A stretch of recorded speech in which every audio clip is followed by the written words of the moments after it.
Let's go down Jerome's raw, real, messy garage rant. So the Vikings re-signed Dalton Risner. Come on up for the Risner, right? So the Vikings have an interesting quagmire on their hands. Now, full disclosure, we're recording this before the press conferences on Wednesday, so I'm sure that Kevin O'Connell, Wes Phillips is going to come out and like, oh, we're all about competition here and blah, blah, blah, blah, blah, blah, blah. Nah, sure, whatever. But either way, it's a good thing. And Risner, whatever you may think of him, he was a solid guard last year. And also the fact that he did all that last season, taking over for an injured Ezra Cleveland, who was eventually traded to Jacksonville.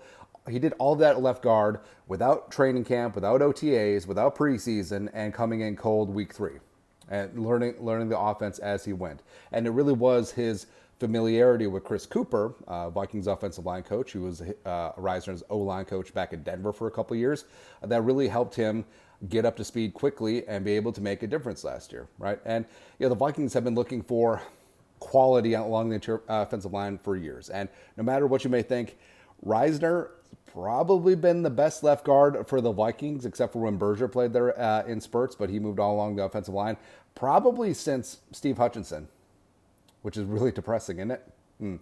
But with Risner back in the fold, question is, who's going to start, right? And full contract details of Risner aren't out yet. I'm sure they'll be trickling in. But it was implied by the insiders that it was heavily incentive-driven and per-game bonuses and all that stuff if he's the starter. So if is the operative word. So it seems like he's not walking in guaranteed a starting spot. He's going to have to compete, right? And he seemed fine with that, as evidenced by him signing with the Vikings, right? But now you have Blake Brandel, who they gave a 3-year, $9.5 million deal, who Wes Phillips had been raving about and saying that he had earned this opportunity, basically having him penciled in as a starting left guard.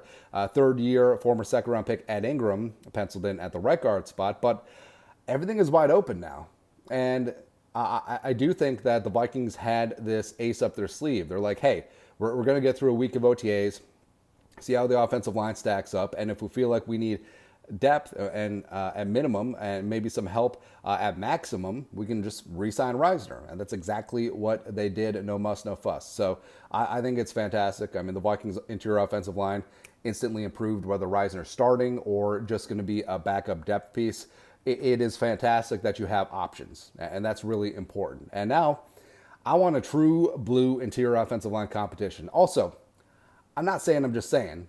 I'm not saying I'm just saying. Dalton Risner does have center experience, even though he's only played left guard throughout his 5-year NFL career. Go back to Kansas State. Broken.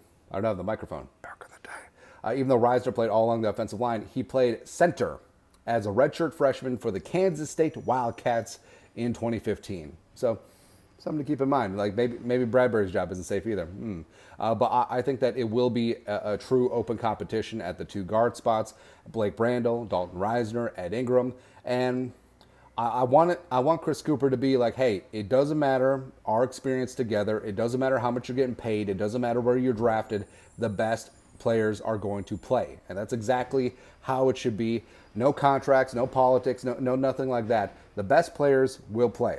And it's great. And I feel a lot better about the Vikings' here offensive line than I did before they re-signed Risner. And again, for the second offseason in a row, just like it's so weird. Like he wasn't on a 90-man after the draft. I mean, last year his only visit was with the Vikings in training camp before ultimately signing with them week 3. It was just odd.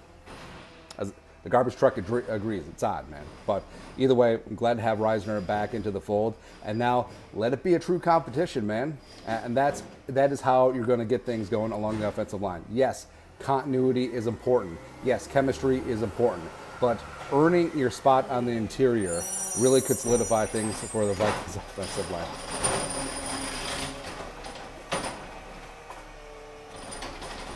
It's funny because the garbage truck matches my takes about things generally. There you go. Anyways, but this offensive line has a chance to be very special. Darisaw is going to be a Pro Bowler, All-Pro. Brian O'Neill is still a top 5 right tackle, in my opinion.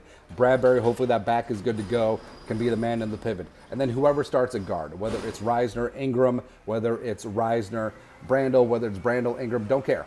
Jurgens could get in there too. Why the hell not? Don't care. Start the best 5, staying alive, and it's as this offensive line goes, So goes Darnold. So goes McCarthy. So goes this entire freaking offense, man. So I'm glad to have Risner back in the fold. Competition. Compete, compete, compete. That's how we're going to win, baby. Woo. That's right, man. Anyways, that's it. Your thoughts are thoughts. Let us know in the comment section below. You guys are the best. Skull, no production value.